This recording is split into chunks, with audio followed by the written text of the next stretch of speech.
भांडवलदार व सरकारपासून शेती वाचविण्यासाठी व्यापक लढ्याची गरज. राजू शेट्टी. शाहूवाडी येथील संकल्प सिद्धी हॉलमध्ये आयोजित शेती व शेतकरी वाचवा राज्यस्तरीय परिषदेमध्ये माजी खासदार राजू शेट्टी यांनी शेतकरी आणि शेती वाचवण्यासाठी समाजातील सर्व घटकांनी एकत्र येऊन व्यापक लढा उभारण्याची गरज व्यक्त केली. ते म्हणाले, सरकार व भांडवलदार यांच्यात संगनमत असून विविध प्रकल्प, महामार्ग व योजनांच्या माध्यमातून शेतकऱ्यांच्या जमिनी घेण्याचे काम सुरू आहे. शक्तीपीठ महामार्गासारख्या प्रकल्पाद्वारे धार्मिक मुद्दा पुढे करून शेतकऱ्यांची जमीन हस्तगत केली जात असल्याचा आरोप त्यांनी केला.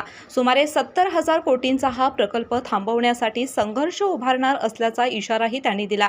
नवीन Suzuki e Access electric scooter silent, smooth आणि स्टायलिश, आरामदायक सीट, डिजिटल फीचर्स आणि रोजच्या वापरासाठी परफेक्ट कम्फर्ट, एक चार्ज आणि शहरभर निश्चिंत राईड, कमी खर्च, शून्य प्रदूषण. आजच मोहिते सुझुकी कावळा नाका, मोहिते सुझुकी उद्यमनगर आणि मोहिते सुझुकी साने गुरुजी शोरूमला भेट द्या.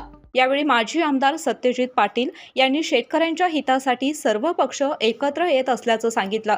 शेतकरी आर्थिक अडचणीत सापडत असून बेरोजगारी, उपासमार यांसारख्या समस्या वाढत असल्याची खंत त्यांनी व्यक्त केली. सध्याची व्यवस्था शेतकऱ्यांचा आवाज ऐकत नसल्याचंही ते म्हणाले. परिषदेमध्ये शेतीमालाला उत्पादन खर्चाच्या किमान 1.5 भाव देणे, जंगली जनावरांचा बंदोबस्त करणे, जंगलतोड थांबवणे, रस्ते रुंदीकरण व विविध प्रकल्पामुळे होणारे नुकसान रोखणे तसेच आयात निर्यात धोरणातील त्रुटीमुळे होणारी शेतकऱ्यांची लूट थांबवण्याबाबत ठराव मंजूर करण्यात आले. यावेळी कॉम्रेड अतुल दिघे, भाई भारत पाटील, अशोक जाधव, किशोर ढमाले, पुरुषोत्तम शर्मा, राजेंद्र भावके, उद्धव शिंदे, संपतराव पवार पाटील यांच्यासह अनेक मान्यवरांनी मनोगते व्यक्त केली. परिषदेस मोठ्या संख्येनं शेतकरी उपस्थित होते. KK न्यूजसाठी मलकापूर प्रतिनिधी रोहित पास्ते.